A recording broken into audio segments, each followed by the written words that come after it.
Il est 14 heures maintenant, donc on est très heureux de démarrer cette année et cette première webconférence sur un sujet qui vous tient à cœur. D'ailleurs, tradition oblige, mais on n'est pas obligé, mais on va le faire quand même. On va vous souhaiter tous nos voeux et même plus pour 2024. Plein de nouveaux défis, plein de nouveaux projets et plein de succès dans ces projets.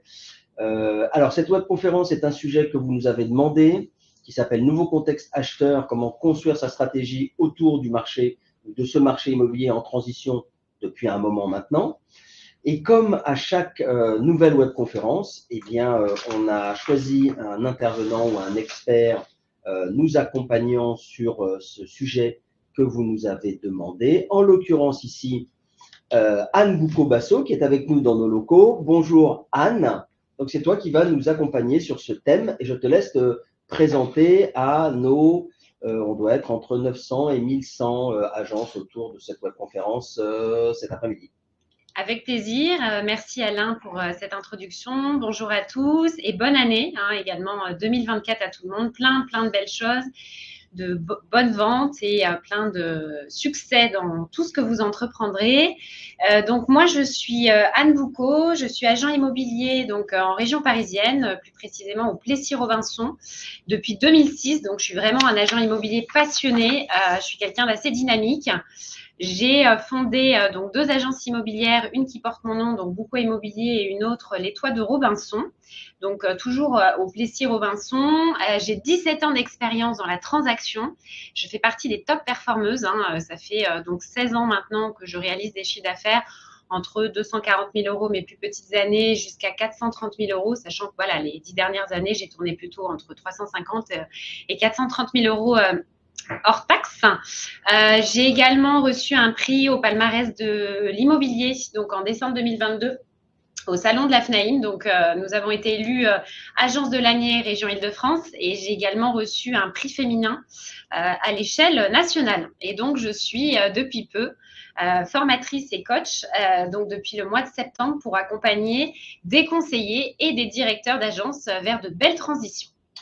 Merci Anne. On va te retrouver très rapidement après qu'on ait posé le sommaire et puis le contexte marché. Mais en effet, c'est pour toutes ces qualités et toutes ces fonctions qu'on a souhaité que tu sois à nos côtés aujourd'hui.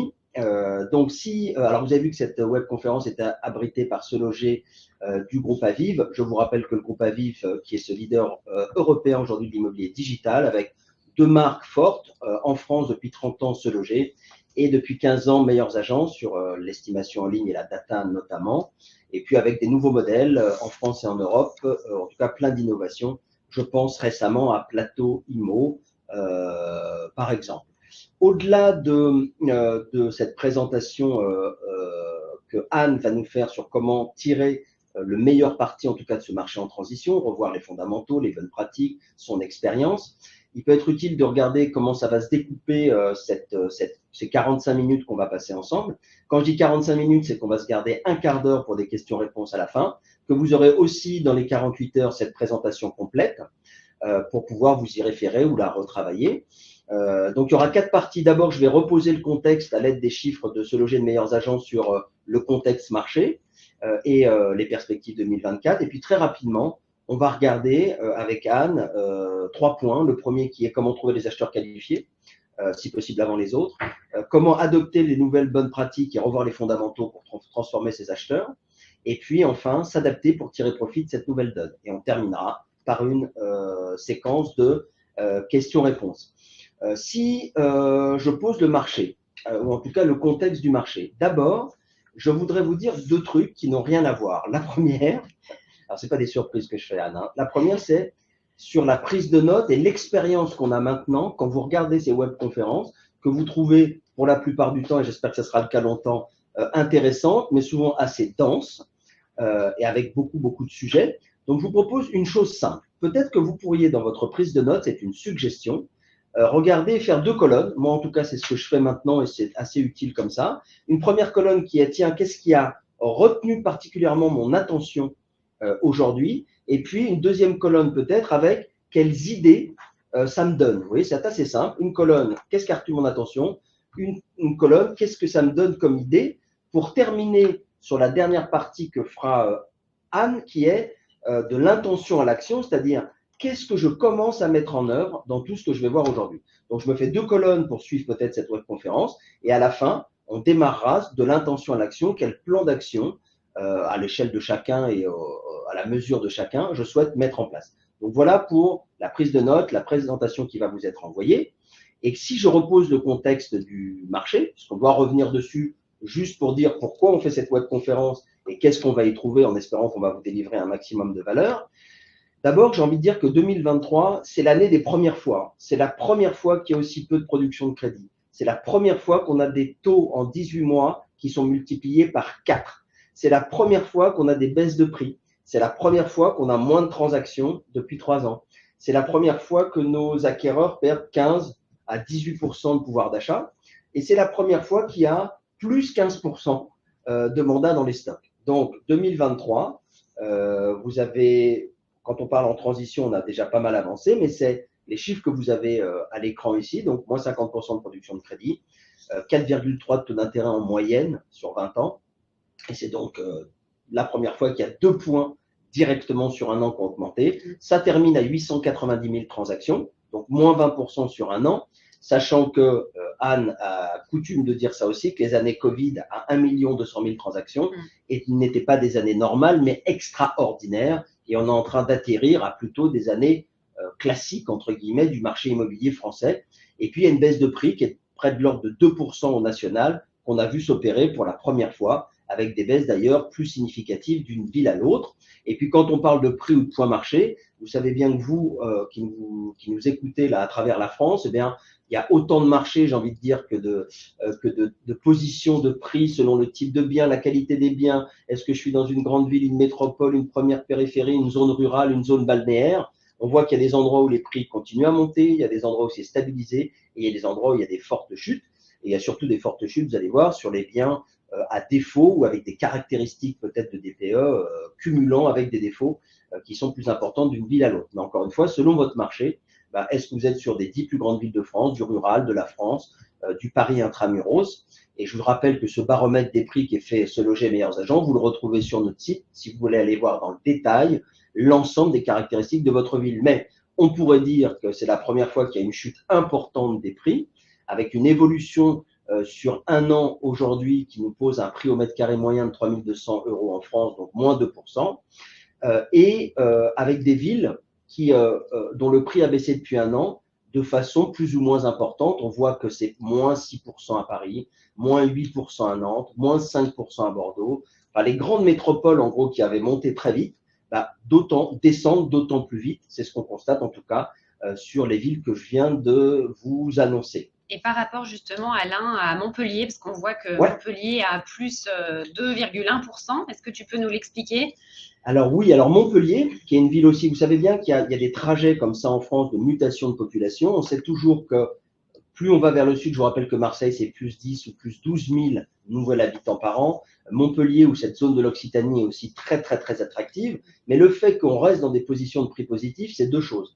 Ou 3 même. Mais la troisième, elle est un peu complexe. Mais les 2 premières, c'est que c'est un marché qui est parti de bas comme d'autres endroits, mais qui a monté en prix beaucoup moins vite que des villes comme Bordeaux ou comme Lyon ou comme Rennes. Donc, il est normal que ça rattrape un peu le retard. Je vous rappelle que regardez sur Montpellier, qui est une ville et une zone attractive, nous ne sommes qu'à, entre guillemets, par rapport au reste des prix du marché, à 3 500 € du mètre carré. Donc, ça va décroître ou se stabiliser petit à petit. Et encore une fois, voilà l'explication du pourquoi il y a du positif à Montpellier. Et on pourrait rajouter peut-être un 3e critère, mais un peu hasardeux, que je n'avais pas préparé, mais je vais le tenter. Sur les biens dont le DPE est F ou G, on a une grande courbe qui part de l'Est de la France jusqu'au début du Sud-Est, avec notamment des maisons des années 50-60. Et vous savez que le DPE, dans les zones où il fait un peu meilleur en température, il y a un peu moins d'impact. Et donc, il doit y avoir aussi cette baisse de prix qui a moins lieu que dans d'autres endroits, parce qu'il y a moins de biens avec des DPE F ou G dans cette région-là. Voilà le 3e peut-être indicateur. C'est hyper important. Ouais. Et heureusement que j'avais révisé Anne, parce que si je n'avais pas révisé et que tu m'avais posé la question, j'aurais été bien embêté. Sur 2024, qu'est-ce qu'on se donne comme note d'espoir et qu'est-ce qu'on se donne encore comme marge de progression ou comme flop, quoi. On sait que les taux ne vont pas baisser d'ici l'été fortement, ni baisser quasiment pas en tout cas, avec des prix qui restent, avec la capacité d'emprunt des acheteurs qui a baissé encore trop élevée, et donc la jonction où le match se fait pas encore. On sait qu'on va encore perdre 90 000 euros, 90 000 transactions, puisqu'on va atterrir en 2024 certainement à 800 000 transactions. Et comme Anne aime à le rappeler, elle le fera tout à l'heure, sur les 30 dernières années, la moyenne, c'est 780 000 transactions. Donc, on est sur un marché qui reste quand même avec beaucoup de transactions. Et puis, la baisse des prix devrait s'accélérer, mais peut-être pas dans la mesure où vous aimeriez, où nous aimerions et où les clients, en tout cas acheteurs, aimeraient, c'est-à-dire moins à 3 à 4% en moyenne sur la France, donc le double de ce qu'il y a eu cette année. Et puis, évidemment, je ne vous parle pas de la forte tension sur le marché locatif et de l'arrêt ou d'une grande stagnation, en tout cas, sur le marché du neuf et les nouveaux programmes. Nous, on est dans le résidentiel ancien, focus très fortement aujourd'hui. Les motifs d'espoir, c'est l'assouplissement des contraintes sur l'octroi de crédit. C'est les taux qui pourraient quand même descendre peut-être. C'est des quelques perspectives qu'on a un peu en dessous des 4 points. Et puis, c'est des acheteurs qui vont regagner du pouvoir d'achat avec cette baisse de prix cumulée, cette peut-être hausse d'apport plus baisse des taux. Bon, voilà. Et Anne, toi qui es donc au quotidien, en tout cas, avec des vendeurs et des acheteurs, si on se dit qu'en 2004, est-ce que c'est le moment pour sauter le pas, en tout cas, pour ceux qui ne l'auraient pas fait? On parle là aux clients particuliers. Qu'est-ce que tu peux nous dire là-dessus? Alors, déjà, là, on est en 2024. Oui. Tu as dit 2004. C'est vrai? Ouais. Donc, 2024, a priori, Alain, devrait vraiment être l'année de la régulation et de l'ajustement. Donc, on va avoir 4 leviers pour ça. La baisse des taux que tu évoquais tout à l'heure. Donc, a priori, on va quand même se diriger vers une baisse des taux, même si ça sera moins phénoménal que ce qu'on a pu connaître en termes de hausse. Mais là, voilà, on devrait avoir quand même un levier là-dessus avec une baisse petit à petit des taux. On va également avoir des efforts des acquéreurs et on devrait avoir ça sur la surface pour baisser leur prix aussi d'acquisition. Hein, pour certains, ça a été le cas et moi, je l'ai vu et je l'ai analysé.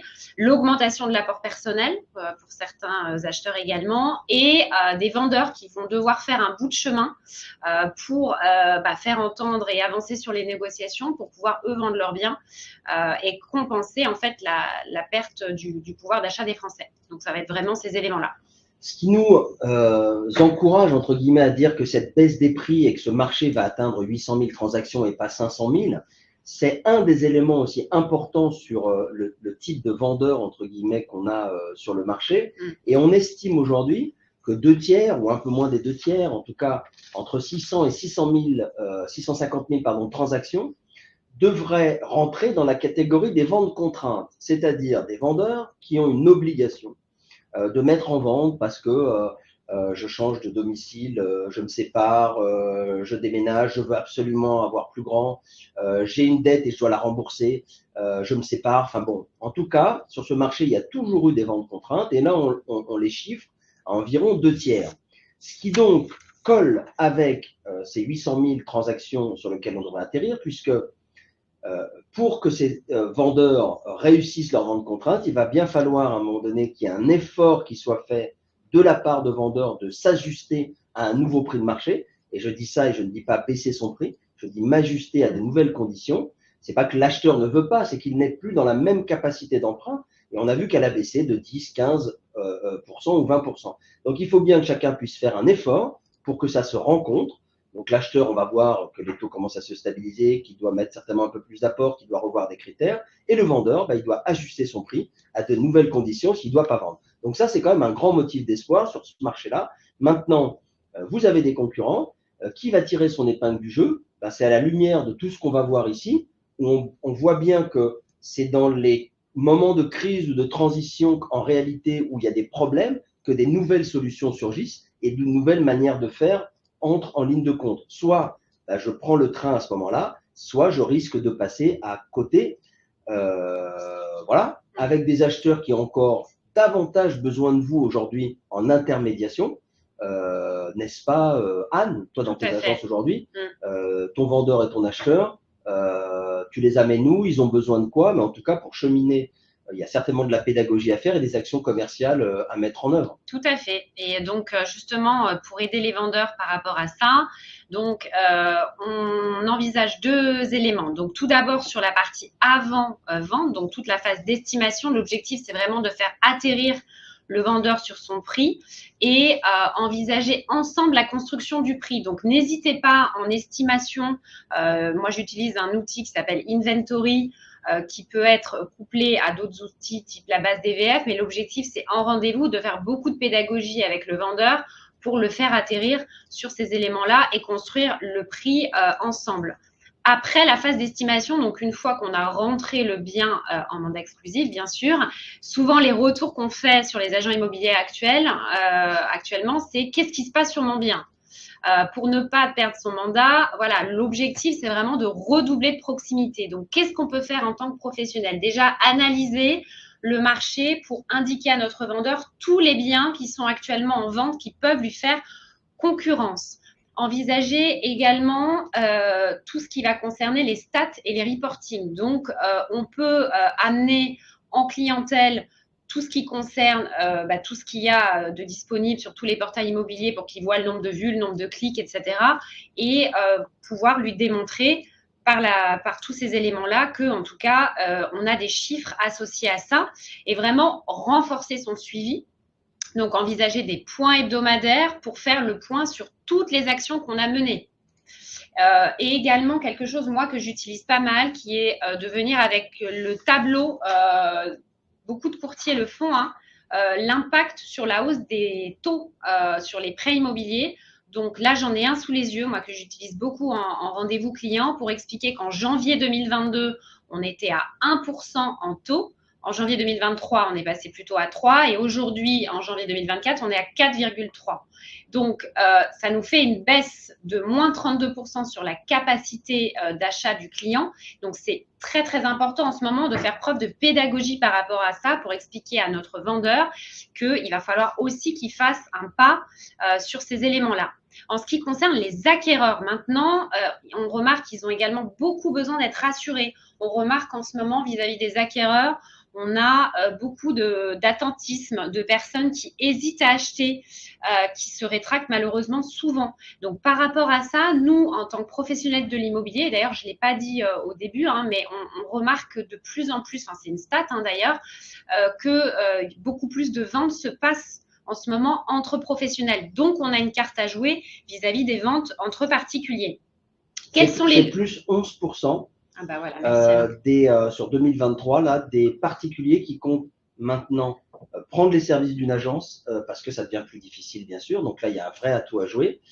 J'ai essayé de chercher 2 choses. Là, quand je regarde pas la caméra, entre guillemets, Anne, c'est que je regarde soit s'il y a des questions qui sont posées, soit de montrer ton tableau à l'écran. Tu aurais pu aussi le montrer comme ça. Et moi, j'en cherchais un parce qu'en effet, c'est un bon élément visuel pour expliquer ou faire de la pédagogie à son vendeur que ce n'est pas l'acquéreur qui veut baisser le prix, mais qu'il est en capacité d'achat, qui a réellement baissé de 30, 40 ou 50 000 euros sur un prix moyen en France. Voilà. Bah là, effectivement, pour une capacité à 270 000 euros en janvier 2022, on passe à 182 000 euros. Et vous pouvez demander à vos courtiers de vous le fournir. C'est vrai que c'est très, très important, d'où l'importance aussi d'être très bien accompagné avec un professionnel justement qui va pouvoir vous apporter tous ces éléments-là. En tout cas, comment rassurer aujourd'hui un acheteur? C'est effectivement lui indiquer au niveau des leviers, les rassurer, leur expliquer qu'ils achètent aussi en ce moment moins cher. Alors certes, les taux sont plus élevés, mais on l'a aussi précisé que tous les indicateurs qu'on a sur les années passées avec des taux à 1%, c'est du jamais vu, c'était vraiment inédit, donc il ne faut pas les prendre en référence. Qui pourront aussi par la suite renégocier peut-être leurs prêts quand ce sera le moment, peut-être d'ici 1 an, 2 ans, on a quand même de l'espoir par rapport à ça, et aussi de se dire que souvent on entend que c'est pas le moment d'acheter, mais finalement on capitalise toujours, Alain, et on en discutait tout à l'heure, et ça a toujours de la valeur aujourd'hui d'être propriétaire plutôt que d'être locataire à fond perdu. Donc dans tous les cas, faire aussi preuve de pédagogie vis-à-vis de vos acquéreurs pour les rassurer sur les conditions actuelles, parce qu'on entend beaucoup dans les médias. Ils entendent aussi beaucoup autour d'eux que c'est surtout pas le moment, etc. Donc, à nous, pour les acheteurs qu'on a, de vraiment pouvoir les rassurer et d'être bons aussi sur ces éléments-là, Alain. c'est avant tout un achat patrimonial. Et encore une fois, moi, j'aime cette phrase d'agent immobilier ou de professionnel de l'immobilier à qui on pourrait poser, et de manière ironique mais réelle, quel est le bon moment pour acheter? Est-ce que c'est le moment d'acheter un bien immobilier? Et quand la réponse est, le bon moment, c'était il y a 15, 17 ans ou 20 ans, parce que tu as fini de payer ton crédit et tu es propriétaire et tu as du patrimoine, ou c'est maintenant, aujourd'hui, parce qu'aujourd'hui, c'est là où tu vas commencer à ne plus mettre des loyers à fond perdu, quoi. On peut être aussi sur des choses de bon sens, avec un premier achat pour sa résidence principale et faire du patrimonial. Tout à fait. Et on remarque de toute façon que les acquéreurs sont plus exigeants et c'est à nous aussi de creuser par rapport à ça. Et même, on va en parler aussi peut-être plus en détail tout à l'heure sur les DPE qui négocient plus facilement aussi. Ça devient un critère d'achat. Oui, tout à fait. Avec un truc rigolo dont on parlera tout à l'heure, mais qui est une vision totalement opposée entre un client acheteur qui, pour lui, si on lui présente un bien F ou G, son premier réflexe, ça va être c'est un frein, surtout pas. Et dans la tête de l'agent immobilier aguerri, c'est je vais proposer un F ou G parce que c'est une opportunité. Donc, on voit bien qu'il y a deux populations là qui, pour le moment, ne sont pas en phase, ont des choses à se dire, il y a des rencontres de biens à faire, mais qui ne se fait pas parce qu'il va falloir faire de la pédagogie, expliquer. On verra ça tout à l'heure, comme quoi, en mettant une nouvelle arme ou un nouveau levier, en tout cas, de maîtrise du DPE et des travaux, vous allez pouvoir sortir des affaires que certains ne pourront pas sortir. Et puis, il y a des critères qui sont amenés à changer aussi avec le temps. Tout à fait. Voilà, il y a des grands cycles, mais depuis la Covid, il y a aussi forcément des nouvelles tendances sur des surfaces plus petites si je ne veux pas m'enlever d'une métropole où les prix sont élevés mais où je n'ai plus de capacité d'achat. Et puis aussi de la réorganisation de surface parce que beaucoup vont demander, vous le savez très bien en tout cas, un petit extérieur ou un jardin selon l'endroit où je me trouve, un endroit où je peux avoir un coin bureau, anticiper une chambre qui peut être modulée, etc., etc., etc. Donc, plus ça va, plus ils ont besoin, nos clients vendeurs et acheteurs, d'intermédiation et de vrais agents immobiliers. Alors, je ne sais pas si on l'appelle l'agent immobilier 2.0, 3.0. On verra d'ailleurs sur l'IA et ChatGPT comment Anne l'utilise concrètement, puisque bon, on entend beaucoup de choses et en même temps super, mais ce n'est qu'un outil, qu'un moyen. Voilà, qui est utile en tout cas, et tu nous expliqueras tout à l'heure comment tu l'utilises. Mais en tout cas, plus je vais trouver un conseiller qui sait m'apporter de la pédagogie sur les travaux, de l'explication rationnelle sur les prix, du suivi, et puis à la finalité surtout de l'humain, de la vraie écoute, de la vraie empathie, de la vraie découverte, plus je vais faire d'affaires, même dans un marché aujourd'hui où il y a moins de transactions. Mais c'est que vous allez faire des affaires, d'abord parce qu'il y a des particuliers qui vont plus se tourner vers vous, et parce que vous allez prendre des parts de marché à vos confrères ou concurrents qui aujourd'hui ne se remettent pas en question sur une nouvelle manière d'aborder les clients. Voilà. Avec un état d'esprit d'ailleurs de vos clients sur lequel je parle surtout pour ceux qui démarrent dans ce métier, puisqu'il y a des gens qui ont moins d'1 an, moins de 2 ans, moins de 3 ans. Mais en tout cas, mon client, quand je ne fais pas de suivi ou quand je fais beaucoup de suivi, il faut bien imaginer que l'état émotionnel dans lequel je le trouve n'est pas forcément le même dans 1 heure, dans 6 mois ou dans 3 mois. C'est pour ça qu'on verra qu'il y a beaucoup de freins de rappel ou de suivi de mes clients qui ne se font pas, puisqu'on a gardé en tête la première impression ou le premier état émotionnel qu'il nous a donné, alors que, au fur et à mesure, vous allez voir de l'avancée de son projet immobilier, son état émotionnel et donc sa vision de son bien idéal, du prix, du combien de temps et sur combien d'années il peut emprunter, etc., et de ces critères peuvent être amenés à être totalement chamboulés. On dit qu'on peut prendre un client plutôt optimiste dans une phase de vente ou d'achat sur une phase 1 où il pense être informé, mais il n'a pas l'ensemble des informations. Ça veut dire que le client a des informations, mais c'est vous, agent immobilier, qui avez le savoir. C'est-à-dire que c'est une chose d'avoir de l'information. Oh, j'ai plein de trucs, j'ai à disposition plein de choses. Super, dont, même pour le client, ChatGPT, seulement comment je digère ça, comment j'analyse ça, et ben ça, c'est le travail d'un professionnel de l'immobilier. Et donc, encore une fois, ils sont informés, mais ils n'ont pas le savoir. Donc, ils pensent savoir, et la déception ou la phase de pessimisme informé, c'est « Ah, je pensais que je pouvais mettre à 300 000 et en fait, c'est que ce sera que 240. » Ou « Je pensais acheter un bien de 70 mètres carrés, finalement, ça sera 59. » Ok. Donc ça, c'est une première étape où il faut faire attention parce que j'ai un client qui peut changer, peut-être se démotiver sur son projet. Donc, être très attentif dans le suivi, aller le chercher même quand il a tout abandonné son projet d'achat ou son projet de mise en vente pour, au fur et à mesure, qu'il remonte avec le temps, avec vos informations et celles aussi peut-être qu'il peut avoir à l'extérieur, pour, une fois qu'il a toutes les informations, à nouveau être dans ce processus de vente ou d'achat en étant le plus informé possible et vous l'aider évidemment dans son processus de décision, mais avec les bonnes informations. Voilà, j'ai juste envie de rappeler ça, c'est que mon client, il est mouvant et que quand je le rappelle pas, ou parfois même Anne, quand on disait oh, j'ai des conseillers dans les agences ou les gens que je coach, ou nous les gens, parce qu'on a 30 000 professionnels nous comme clients, vont nous dire mon négociateur il rappelle pas parce qu'il a promis à ce prix-là et puis ça s'est pas vendu et donc il a du stress ou de la pression. Et moi là, j'ai envie de vous dire, même si je devrais pas le dire comme ça, mais le stress ou la pression ou l'angoisse, peut-être que votre client vendeur il a le droit de l'avoir, votre client acheteur il a le droit de l'avoir, mais le professionnel de l'immobilier, il est là lui, en tant qu'intermédiaire seulement, c'est pas lui qui prend les risques, c'est pas lui qui vend, c'est pas lui qui achète, c'est pas lui qui vit le passage d'un bien qu'il a habité 20 ans et qui va quitter. Donc, on doit être d'autant plus relax et prendre de la hauteur pour rappeler ses clients en apportant de la bonne information et en disant les choses de manière le plus authentique possible, parce que c'est ça qui fait gagner de la confiance et de la confiance et de la transparence va naître forcément, non pas meilleurs agents, mais un deal à la fin. Voilà, j'avais envie de rappeler ça sur le coup de je rappelle pas parce que j'ai un peu peur de rappeler mes clients. Bon, il est temps de se réinventer et d'adopter les bonnes pratiques. Ça veut dire quoi, Anne? Alors, exactement. Par rapport à ça, l'objectif, c'est vraiment de nous dire, on va définir une nouvelle stratégie. Donc, d'abord, trouver des acheteurs qualifiés. Donc, on va voir comment. En 2, adopter les nouvelles bonnes pratiques et revoir les fondamentaux. Et ça va être hyper intéressant et puissant. Et s'adapter pour tirer profit de cette nouvelle donne. Donc, on va voir tout ça ensemble. Et il y a du contenu riche là-dessus. Donc, vraiment, je vous invite à prendre des notes pour ceux qui le souhaitent. Donc, tout d'abord, trouver des acheteurs qualifiés. Donc là, aujourd'hui, comme on le sait tous, on est vraiment sur un marché d'acquéreurs. Donc, on va remettre son focus dessus. Pour tous les professionnels de l'immobilier qui nous écoutent, qui ont commencé ce métier dans la période Covid, c'est vrai que souvent, beaucoup ont été mal habitués. Ils ne recensaient pas forcément leurs clients dans les bases CRM. Et bon, ça c'est assez classique.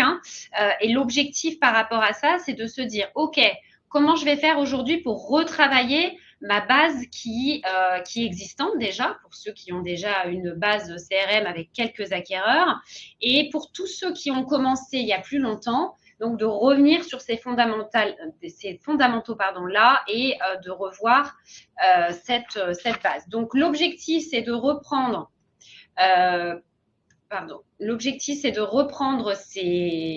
cette base sur environ 12 mois. Alors, moi, je le fais dans mon agence jusqu'à à peu près 18 mois. J'ai une personne que je coach qui le fait même sur 3 ans. Donc, après, chacun voit ce qui peut être important par rapport à ça. Mais l'objectif, c'est vraiment de refaire une base propre. Donc, on commence bien sûr par les clients les plus récents qu'on a eu. Donc, on reprend vraiment tous ces clients-là pour voir par rapport à ça quel est leur projet. On valide leur financement avec l'augmentation des taux, voir où ils en sont et comment on peut avancer avec eux par rapport à ça. Donc, on a vraiment 2 catégories d'acquéreurs donc, pour requalifier donc, cette base.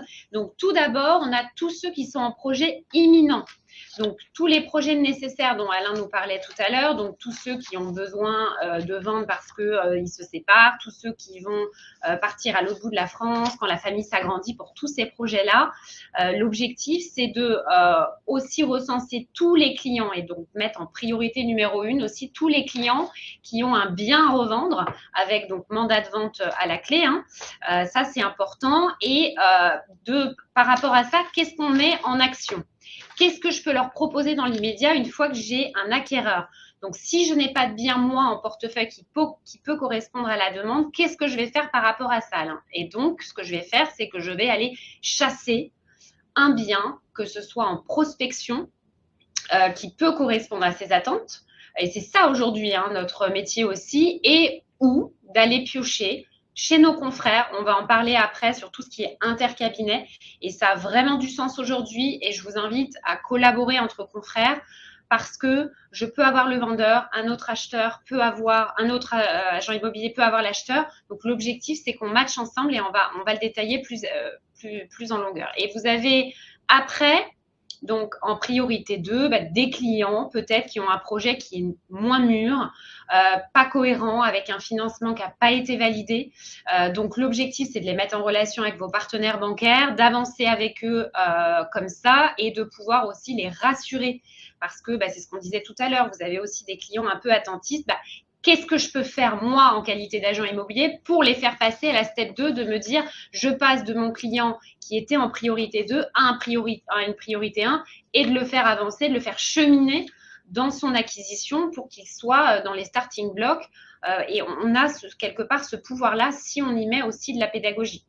Pour certains, ceux qui ne sont peut-être pas très très mûrs, voilà, on les laisse quand même en attente. Il ne faut pas non plus complètement les écarter parce que l'acquéreur numéro 2, qui est en classe numéro 2, peut devenir bien évidemment à tout moment un acquéreur numéro 1. Tu voulais dire quelque chose, Alain? Ouais, deux trucs. D'abord, parfois vous suivez dans nos webconférences et je vous invite toujours sur notre chaîne YouTube à aller voir quand vous avez envie de creuser quelque chose sur la découverte, sur l'estimation, sur le mandat exclusif, sur l'estimation, sur plein de choses. Et ça m'évoque deux choses. C'est mettre l'énergie au bon endroit.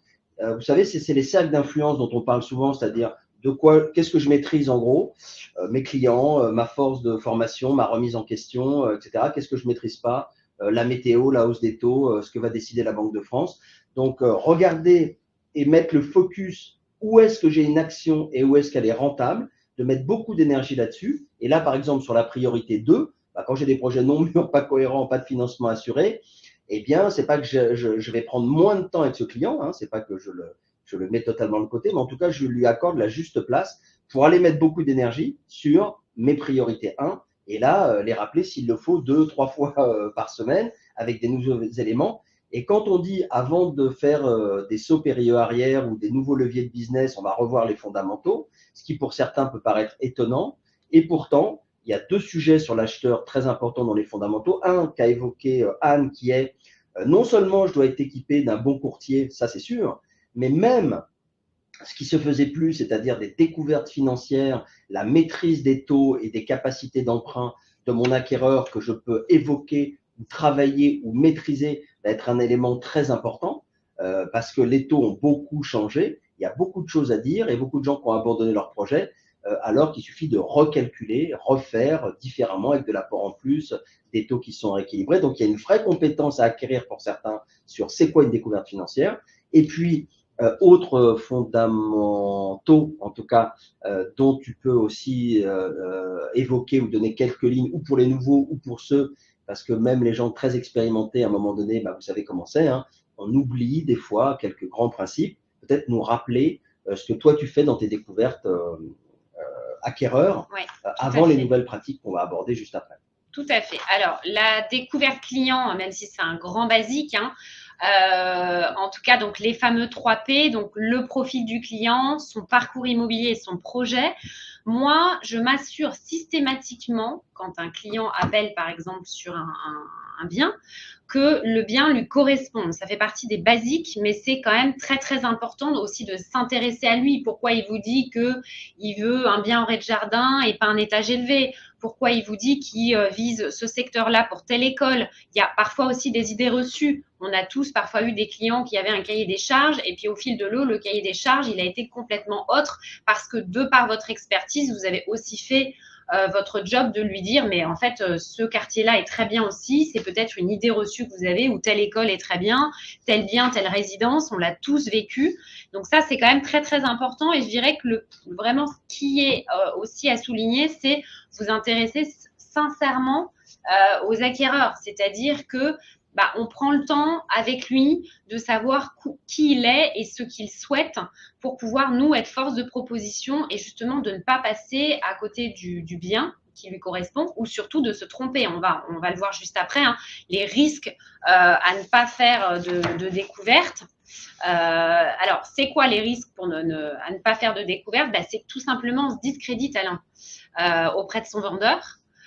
tout bonnement qu'il soit présent à la visite. Alors, s'il est présent à la visite, là, il assiste effectivement au fait que l'acquéreur, visiblement, n'a pas du tout été qualifié.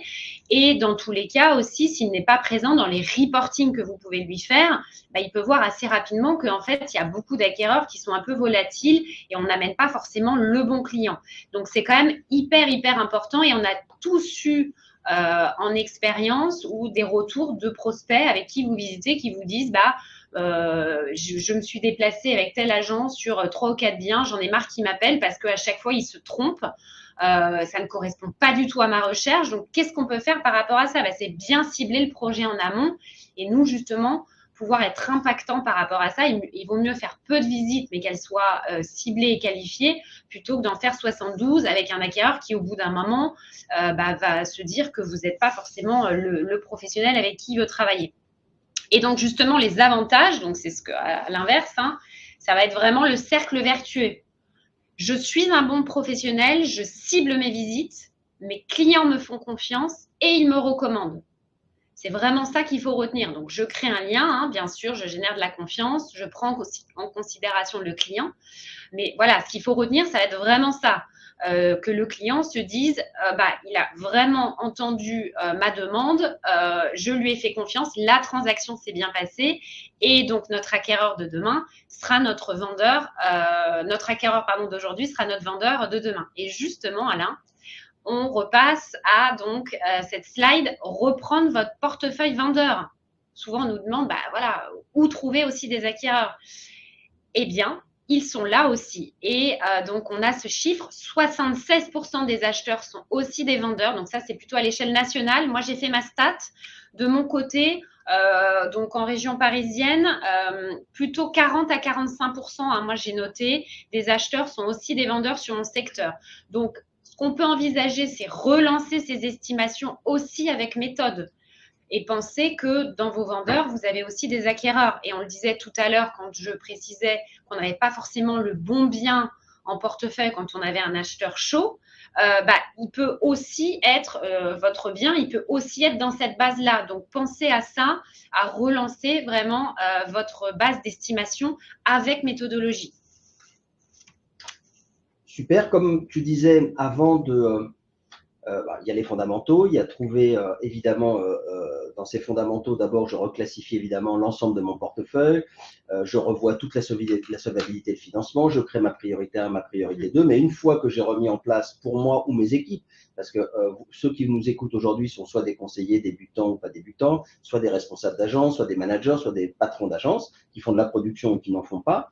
Mais dites-vous bien que quand les fondamentaux et une nouvelle stratégie est à nouveau mis en place, ce qu'on vient de voir avec Anne, ce que vous avez dans ces présentations, qu'on vous enverra et que vous pouvez retrouver sur nos chaînes YouTube de Se Loger, il y a évidemment une fois que j'ai mis en place ce vrai savoir-faire, il faut que je puisse bien communiquer et faire savoir au monde entier, parce que je vois dans les commentaires, et je vais répondre à toutes les questions qui nous sont posées dans le chat, que ça soit Emmanuel, que ça soit Jean-Marie, que ça soit Armand, Peter, etc. Donc, on va répondre à tout ça. Et avant il va falloir, bien sûr, bien communiquer. Donc, qu'est-ce que ça veut dire aujourd'hui, bien communiquer, Anne? Est-ce qu'il faut mettre le paquet? Est-ce qu'il ne faut pas mettre le paquet? Et puis d'abord, ça veut dire quoi, bien communiquer pour toi aujourd'hui en tant qu'agent IMO et aussi les professionnels de l'immobilier que tu coaches, quoi. Qu'est-ce que ça veut dire? Oui, bien sûr. Alors, bien communiquer, donc effectivement, on va les reprendre un à un en détail. Ça, c'est quand même très, très important. Bien communiquer, donc les photos, vidéos, annonces, avis clients et personal branding. Donc, tout d'abord, on peut se dire que l'acheteur qui cherche saura vous recontacter si vous êtes dynamique. Très clairement, je vais vous prendre un exemple. J'ai rentré il y a peu de temps un bien en vente. La propriétaire, donc qui n'a pas acheté par mes soins, m'a recontacté parce qu'elle m'a dit à l'époque où je cherchais et que j'ai trouvé ce bien-là, j'avais été très, très sensible aux visites qu'on avait fait ensemble et justement à la communication que vous mettez autour de votre bien. Donc là, je vous prends cet exemple-là qui est tangible, mais il y en a plein d'autres. Donc, pensez bien justement que la communication, c'est ultra pertinent. Et en période de crise immobilière, Alain, souvent on entend qu'il faut réduire sa visibilité parce qu'il faut réduire ses charges. Alors, je peux entendre qu'on peut réduire ses charges, hein, mais à mon sens, il y a aussi de la communication à tout budget. Donc, dans ces périodes-là, c'est quand même important de rester visible et pour certaines visibilités, en tout cas, ça prend surtout du temps et ne pas réduire drastiquement ses budgets. Et comme on dit, dans ces périodes-là, la chance sourit aussi aux audacieux. Donc, moi, je vais vous prendre mon témoignage qui était que donc, pendant le confinement où toutes les agences autour de chez moi avaient, entre guillemets, plié bagages, en tout cas, pendant cette période-là, avaient complètement abandonné l'activité, fermé, tous les téléphones éteints. Moi, mon activité, elle a vraiment décollé à ce moment-là sur mon agence principale, alors qu'elle avait quelques mois. On a mis en place des vidéos immersives qu'on a alimentées sur la chaîne YouTube. On a beaucoup, beaucoup communiqué sur les réseaux sociaux. Et donc, moi, j'ai récolté pendant cette période-là beaucoup de contacts qui étaient esselés, des personnes qui, voilà, se disaient « mon bien est en vente, mais aujourd'hui, il ne se passe plus rien, j'ai plus de contacts ». Pour tout vous dire, sortie de confinement, sur les 10 jours qui ont sorti, voilà, on a pu être déconfinés, j'ai rentré 17 mandats exclusifs. Donc ça, c'est quand même quelque chose à prendre en compte et j'ai dupliqué aussi cette méthode en 2023 où au lieu d'arrêter toute la communication, même si j'ai arbitré, mais au contraire, j'ai mis énormément de budget là-dessus. Hein. Alain, tu me faisais une petite blague parce que tu m'as vu en panneau de co sur la ville. Hein. On communique beaucoup en local sur la ville. Mais c'est vrai que c'est très, très important et j'ai des clients qui nous contactent grâce à ça en disant on vous voit aussi beaucoup dans la ville. Donc, c'est vraiment le moment de se démarquer pour reprendre des parts de marché. Donc, ça, c'est très, très important aujourd'hui de garder ça en idée. Et même si parfois on peut être dans un moment un peu pessimiste, pensez surtout à vos stratégies et regagner des parts de marché. Après, tout ce qui va concerner donc les photos professionnelles, donc moi j'utilise à titre perso l'outil En Visite. Donc c'est très important bien évidemment pour la communication de votre bien d'avoir des photos de qualité, ça reste des basiques, mais c'est la carte de visite du bien hein, sur sa visibilité, les annonces soignées.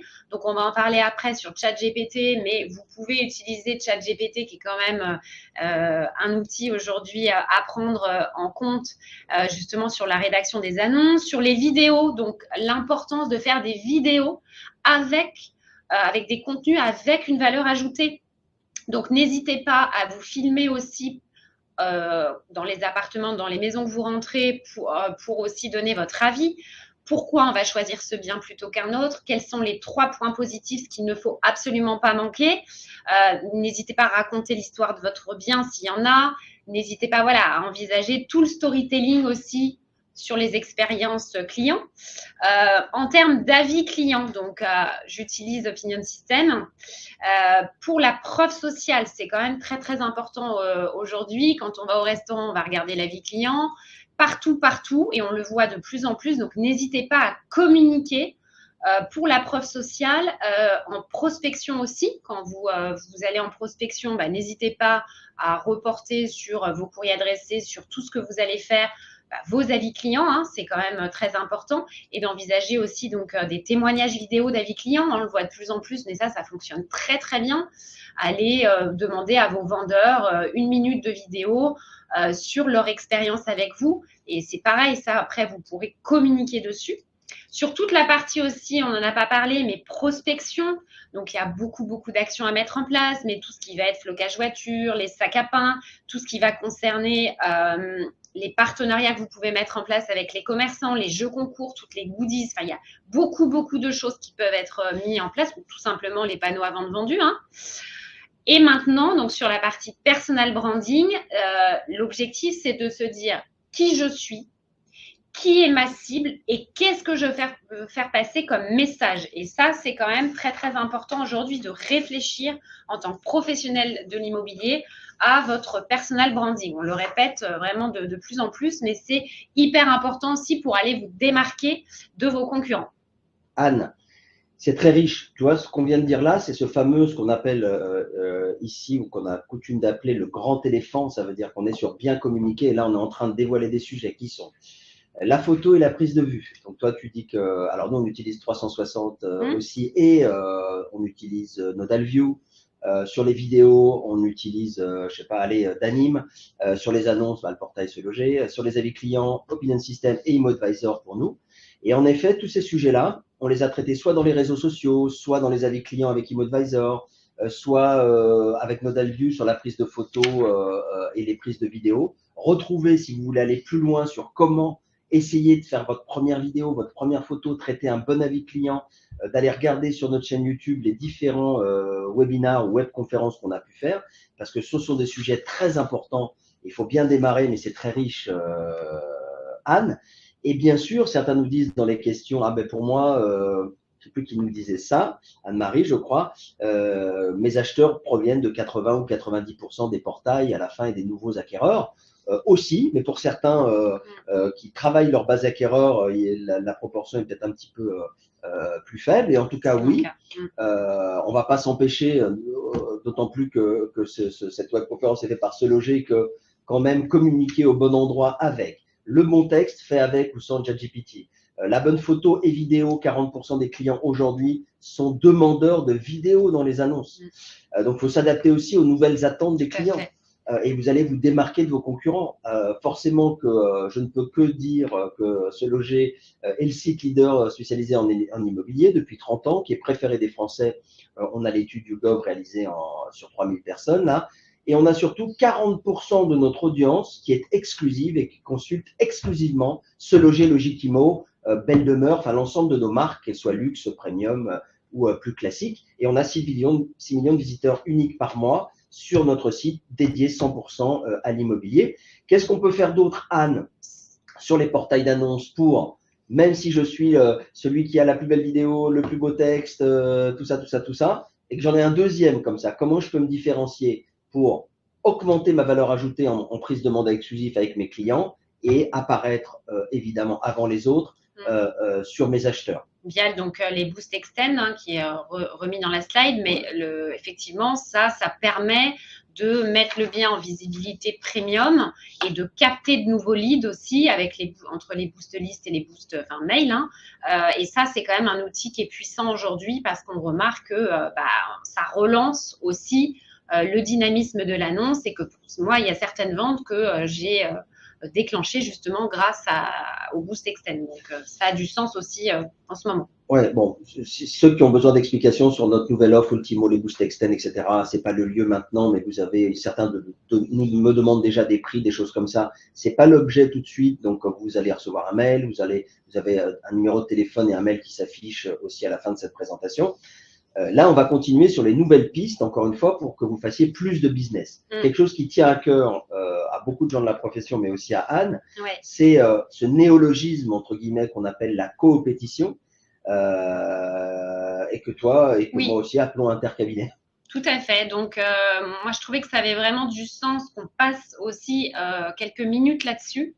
Parce qu'aujourd'hui, moi, je suis dans un groupement d'agences indépendantes et grâce à ça, en 2022, j'ai notamment, je vous prends ces éléments-là parce qu'encore une fois, c'est du tangible.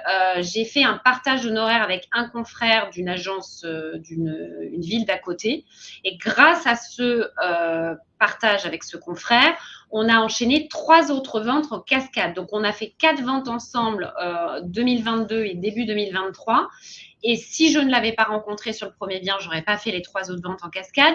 Donc, tout ceci pour vous dire que l'histoire que je vous raconte, c'est aussi de nous dire que, et moi, ça a toujours été mon leitmotiv, il vaut mieux 50% de quelque chose que 0% de rien du tout. Donc, ouvrez-vous aux intercabinets. Ça permet d'interagir entre confrères, échanger les bonnes pratiques. Et lorsque vous allez perdre, si ça peut arriver, un mandat exclusif, l'objectif, ça va être aussi de recommander votre confrère pour que, en lieu et place de vous, il puisse y avoir un autre professionnel. Donc, c'est important aujourd'hui, je pense, d'envisager l'intercabinet et d'entretenir aussi de bonnes relations entre professionnels du même secteur. S'il y a un moment ou une année où l'intercabinet doit prendre toute son ampleur, c'est normalement dans les moments qui sont déjà venus et qui viennent. Alors toi, tu fais de l'intercabinet en choisissant soit l'intérieur de ton groupement, soit les partenaires dont tu as envie. Il existe aussi, j'en ai mis 4 à l'écran, à travers la France, des plateformes qui facilitent aussi ça. Mais encore une fois, à chacun d'inventer ce dont il a envie, ce qu'il existe dans sa ville. Le MLS, par exemple, n'est présent que sur le 83 et le 06 de mémoire, où 100% des agences sont quasiment en fichier commun. Mais vous avez le choix, regardez ce qui vous convient, ce que vous avez envie. Mais en tout cas, on ne voit pas comment se passer de l'intercabinet pour les 2 raisons qu'on dit. Un, sur le partage d'acquéreurs et sur je suis en train de perdre malheureusement une exclue. Ça serait dommage quand même que, comme il arrive souvent quand j'ai pas fait d'intercabinet, l'exclu se vende en mandat simple une semaine après à moins 30 000 €, ce que vous aviez préconisé depuis 3 mois. Donc, il y a une manière de pallier à ça, évidemment. Les nouvelles pratiques et revoir les fondamentaux, ça, on l'a vu. J'accélère un petit peu sur 2 choses. J'aimerais que tu fasses un focus parce que à longueur de journée, on dirait que l'intelligence artificielle et ChatGPT va nous sauver de tout. Je voudrais juste qu'on remette l'église ou tout ordre, toute architecture religieuse de votre choix au milieu du village. Ça veut dire en quoi concrètement tu utilises ChatGPT, toi, dans ton quotidien d'agence? Alors, on commence à l'utiliser depuis quelques mois maintenant, notamment sur la rédaction des annonces, sur les posts réseaux sociaux, bien sûr. Il y a quelque chose qu'on a utilisé il y a peu, mais qui est vraiment formidable, c'est sur les PV d'Assemblée Générale de CoPro. Et là, il y a vraiment du sens parce que ChatGPT analyse, donc c'est ça. Donc, il y a un gros gain de temps. Donc, voilà, en gros, dans les grandes lignes, ce sur quoi je l'utilise. Après, il y a plein d'autres manières de l'utiliser, mais en partie, c'est là-dessus. Ça veut dire qu'encore une fois, on est sur un sujet. Nous, on l'a traité dans les réseaux sociaux avec Raphaël il y a 1 mois ou 1 mois et demi. Et vous avez un mode d'emploi, un pas à pas dans notre chaîne YouTube Se Loger sur comment je me connecte à ChatGPT, qu'est-ce que veut dire un script ou un prompt. En tout cas, vos premiers pas sur le script et sur les images. Et puis, allez vous former chez les spécialistes. On vous en préconisera certains. Et puis, on abordera aussi certainement ce thème soit lors de la prochaine webconférence qu'on fera sur comment attaquer ou changer de stratégie sur vos mandats et notamment le mandat exclusif, et on inclura certainement du ChatGPT dedans. Sur le DPE, ça c'est vraiment encore quelque chose de très nouveau, c'est devenu un critère d'achat, même un critère de prêt pour les banques qui vont appeler ça la valeur verte, et si votre bien il est en FG, peut-être qu'il y aura un prêt qui va être plus difficile à obtenir. Ou alors des taux qui augmentent, je l'ai déjà vu, des taux plus élevés quand on achète avec une lettre FG. Donc, on voit bien que c'est un critère, c'est devenu un critère d'achat. Donc, on vous a fait et on fera avec un partenaire une webconférence dédiée sur comment vous, l'agent immobilier 2.0, au-delà des fondamentaux, vous devez aussi maîtriser, on l'a revu, le financement super bien, peut-être ChatGPT, et comment j'accompagne mes clients vendeurs qui hésitent à vendre ou qui ne savent pas chiffrer sur comment les faire changer d'une lettre F, G à D, et idem pour les acheteurs, comment les rassurer. Donc ça, c'est quelque chose de très important. Donc ça doit faire partie intégrante de votre métier aujourd'hui de maîtriser les aspects financement, MaPrimeRénov' et accompagner ou faire accompagner les gens sur les travaux pour leur garantir quelque chose. J'en profite pour rebondir sur une webconférence qu'on fera en mars certainement sur un nouveau levier d'acquéreur que vous pouvez avoir aussi. Notre partenaire là-dessus, c'est Beanstock, c'est-à-dire l'investissement locatif clé en main simple, c'est-à-dire pour des clients investisseurs que vous n'avez pas peut-être de prime abord dans vos agences, eux vont communiquer, aller chercher ces acquéreurs, mais par contre, il faut leur trouver des biens.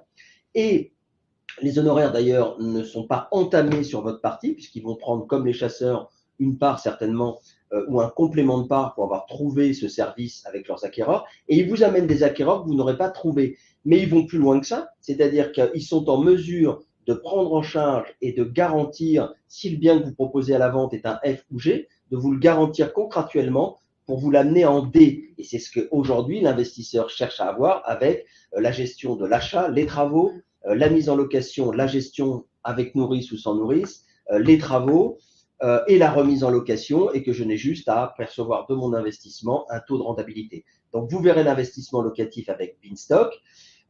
Qu'est-ce qu'on entend ou qu'est-ce qu'on voit dans les agences? Au-delà de tout ça, dans être curieux et se former, nous, on a pu repérer que les ventes interactives, c'est un sujet sur lequel, pour relancer ces vendeurs, pour rassurer les acheteurs, pour ne pas, ou pour en tout cas innover sur une manière de commercialiser, il y a quelque chose à regarder autour des ventes interactives.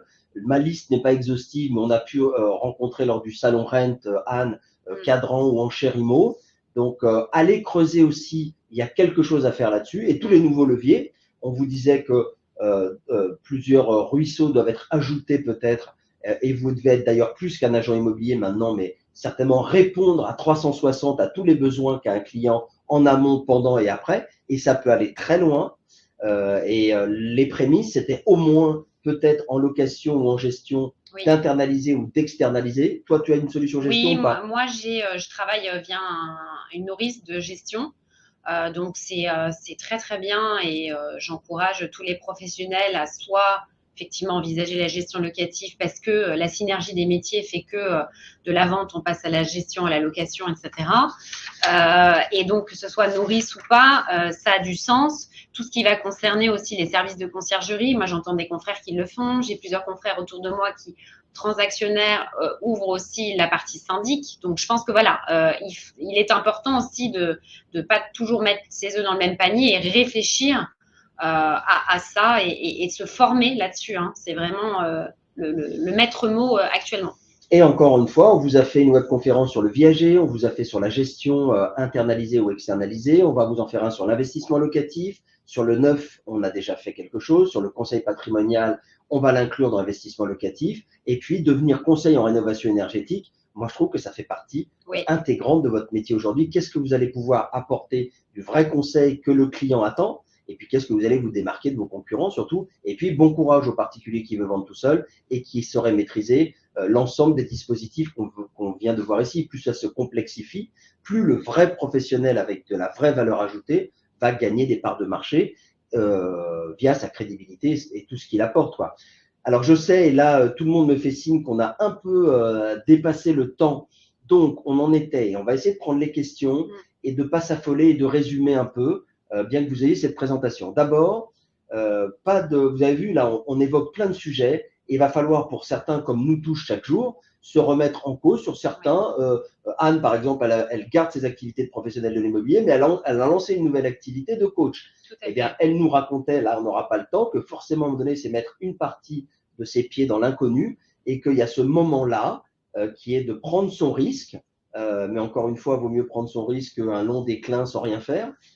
Donc, il y a forcément des zones de peur, d'apprentissage, des avancées, des doutes, des reculs. C'est toute la vie du chef d'entreprise.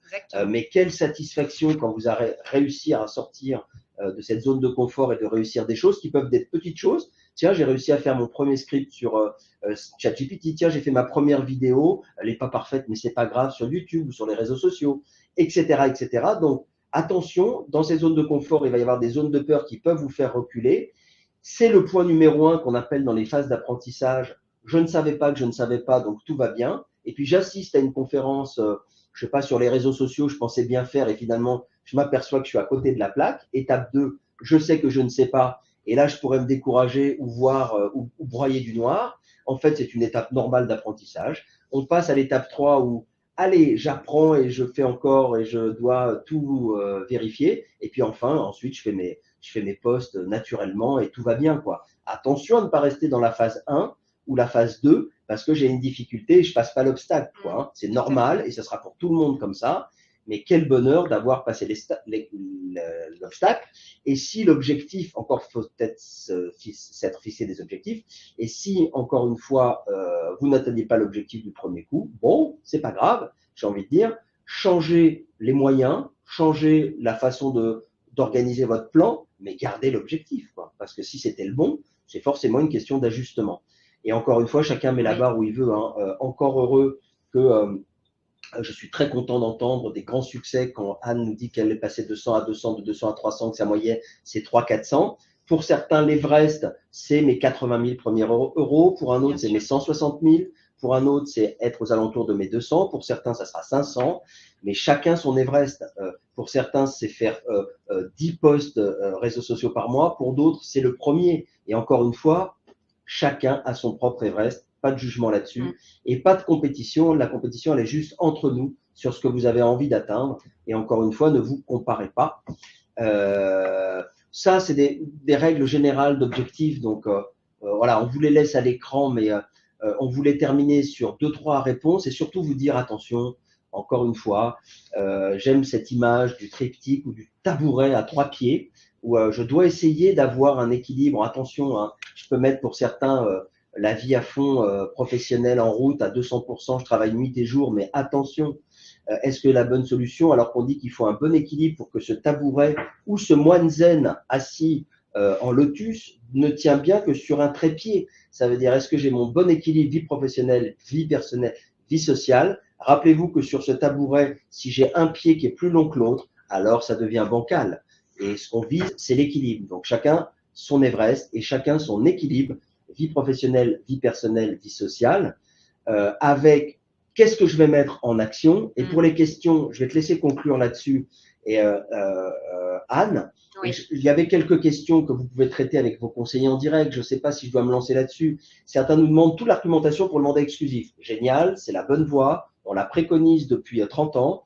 Et vous aurez une webconférence là-dessus dédiée en février, le 6 de mémoire. Donc, pour là, ça c'est répondu. Pour les prix, les abonnements, bah, ok, vous appelez vos conseillers. Oui, nos estimations des fois en ligne sont parfois décorrélées un peu de la réalité à plus ou moins 10%. C'est ce qui peut se faire de mieux dans une estimation en ligne, sophistiquée certes, mais pas infaillible. Et c'est pour ça qu'on préconise à chaque fois qu'on fait une estimation, écrit en gros sur l'estimation que recevra le client, vous devez rencontrer un professionnel de l'immobilier, parce qu'on ne sait pas ce que le client a renseigné. Peut-être qu'on a moins de références sur cette zone-là, donc on essaie d'améliorer toujours notre algorithme. Je suis d'accord avec vous.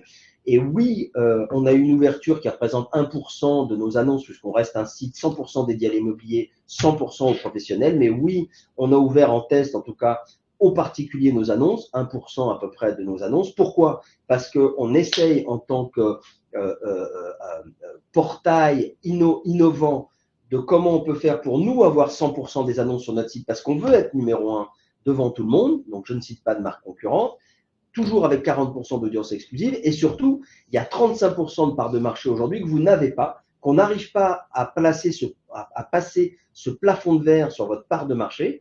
Et on pense et on commence à avoir quelques retours qu'en ouvrant aux particuliers qui pourraient déposer une annonce, certainement de moins bonne qualité que vous, certainement pas avec les bons mots, et votre métier n'est pas que de déposer des annonces, on va pouvoir en rappeler un maximum en leur poussant évidemment les qualités du professionnel de l'immobilier pour qu'ils basculent plus vite, parce qu'il y a ce qu'on appelle les switchers, c'est-à-dire qu'il y a des gens qui mettent sur le particulier parce qu'on leur a dit, mais en vérité, ils changent vite d'opinion, mais on voudrait qu'ils changent encore plus vite d'opinion. Donc, on va les nourrir, évidemment, de plein d'informations pour les inviter à faire appel à un professionnel et vous basculez ces leads.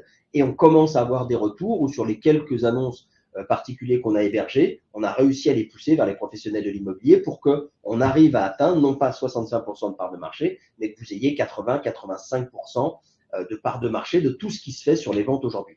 Je te laisse conclure sur, on a vu ce grand éléphant, peut-être qu'on a eu plein de velléités, comme on a vu dans notre intro, de dire qu'est-ce qui a retenu mon attention dans mon écoute, quelle idée ça me donne. Bon, bah maintenant, qu'est-ce que je fais avec tout ça, Anne? Exactement, c'est le call to action. Donc, moi, je vais prendre ma casquette de coach et se dire, voilà, pour le passage à l'action et, comme on dit, aller transformer l'essai, qu'est-ce qu'on fait? Donc, l'objectif, c'est d'avoir un véritable plan d'action. Donc, en plus, en ce mois de janvier, on est à fond dans les bonnes résolutions. Donc, qu'est-ce qu'on peut faire? Et c'est quoi aujourd'hui, Alain, l'intérêt de se faire coacher? C'est un boost de mindset. Avec une méthodologie, on a des résultats pour devenir un véritable guerrier de l'immobilier, je dirais. Il faut 2 ingrédients vraiment pour ça. D'abord, c'est se remettre en question et accepter de vouloir avancer. Donc ça, c'est très, très important. Et qu'est-ce qu'on fait finalement en coaching individuel, je vais reprendre, parce qu'on fait aussi des coachings collectifs. Mais en tout cas, on va d'abord travailler sur la vision forte. Tout entrepreneur doit avoir une vision très, très forte pour tout bonnement avancer dans sa vie. Quelle est ma raison d'être finalement pour mes clients? En quoi je leur apporte une valeur extraordinaire? En quoi je vais me différencier de mes confrères? Quelles sont les qualités que je veux mettre à profit? Et donc, pourquoi finalement on fait ce métier? Et donc, par rapport à ça, l'objectif, c'est quand on a déterminé une vision forte, on peut travailler sur le pitch du conseiller et ensuite définir des objectifs 10 SMART qui vont être à horizon 6 mois, à horizon 12 mois, à horizon 24 mois, pour savoir où on veut aller et comment on veut y aller. Et on part vraiment d'un point précis et j'insiste pour dire que l'objectif, c'est de faire du chirurgical, adapté vraiment à chaque profil. Et on va aussi, bien sûr, travailler beaucoup le mindset. Et on remarque que 2023-2024, beaucoup de conseillers immobiliers, je coach aussi des directeurs d'agence, ont des vraies problématiques de mindset, de management. Enfin, il y a beaucoup de sujets et je ne vais pas m'étaler là-dessus. Mais en tout cas, il y a un vrai accompagnement qui est fait sur le mindset. Et après, on définit donc un plan d'action. Donc, on va travailler sur un agenda type, on va mettre en place vraiment sa stratégie. J'ai aidé plusieurs conseillers à avancer sur les axes de prospection, lever les peurs et les croyances. Donc, voilà ce que je peux vous dire par rapport à ça. Et donc, vous avez toutes mes coordonnées. Si vous souhaitez me suivre sur les réseaux, n'hésitez pas. Et vous avez mon mail et mon portable pour envisager un point si vous le souhaitez. Merci beaucoup, Anne. Alors, on va conclure. Alors, si vous avez besoin d'accompagnement sur nos services, vous avez un conseiller qui est à votre disposition, un mail, un téléphone. Si vous avez besoin de vous faire coacher, accompagner, guider, aider, peu importe, vous avez les coordonnées d'Anne à l'écran. Et certains, d'ailleurs, nous ont demandé que tu leur envoies, si tu as ton plan de financement que tu as évoqué. Ouais. Si certains l'ont, faites un petit mail à Anne et je pense qu'elle aura la gentillesse de vous l'envoyer. Oui, bien sûr. Vous avez un questionnaire sur qu'est-ce que vous attendez dans les prochaines webconférences. Est-ce que vous avez des questions? Qu'est-ce qui vous a plu? Encouragez-nous à choisir des intervenants qui sortent de leur agence, qui sortent de leur accompagnement et qui viennent témoigner ici. Donc, remplissez ce questionnaire pour nous aider à préparer les prochaines webconférences, les prochaines rencontres, les prochains accompagnements. Moi, j'ai envie de dire, à partir du questionnaire qui est ouvert et qui se remplit, vous devez avoir, moi je ne l'ai pas à l'écran, mais si je reviens là-dessus peut-être, voilà, vous devez avoir donc l'ensemble de nos solutions que vous connaissez sur la captation de mandat, la visibilité, la captation d'acheteurs. Ça, vous avez juste à nous appeler. Et puis, la prochaine webconférence que vous nous avez demandé, c'est maintenant que sur les transitions acheteurs, il y a des nouveautés, des nouveaux leviers, des fondamentaux. Il ne faut pas qu'on oublie non plus d'agir et de repenser son stock mandat. Parce que si j'ai pas de mandat, j'ai pas d'acheteur. Si j'ai pas de mandat exclusif au prix, j'ai pas de chiffre d'affaires. Donc, deuxième partie dans 3 semaines, un mois, repenser et agir sur son stock mandat. Donc, on va vous envoyer cette présentation. Faites-en bon usage. Commencez par ce que vous voulez commencer. N'hésitez pas à vous faire accompagner sur nos services par nos conseillers qui sont là pour former vos équipes à nos services qui souvent ne sont pas totalement utilisés. Et puis, pour l'accompagnement externe, si vous en avez besoin, vous en recitez le besoin, vous avez les coordonnées d'Anne. Il me reste à vous remercier, de vous donner rendez-vous, de faire beaucoup d'affaires en 2024. Voilà, en étant optimiste. J'avais noté 2-3 phrases que j'avais envie de vous dire, mais je crois qu'on s'est tout dit là. Il est temps maintenant de rappeler ses acheteurs en mettant un premier truc en place, de remercier l'organisation Marion Laura, de remercier Anne, et de vous dire bonnes affaires et rendez-vous le 6 février, je crois, mais regardez vos boîtes mail sur la prochaine webconférence. Et puis à votre disposition sur notre chaîne YouTube et nos sites, sur les podcasts, les infographies et les formations en ligne qu'on a déjà évidemment mis, sur lesquelles vous pouvez aller chercher des informations sur notamment les questions que vous nous avez posées. Bonnes affaires à tous. Merci et à très bientôt. Merci Anne, merci Marie, merci Laura. À bientôt.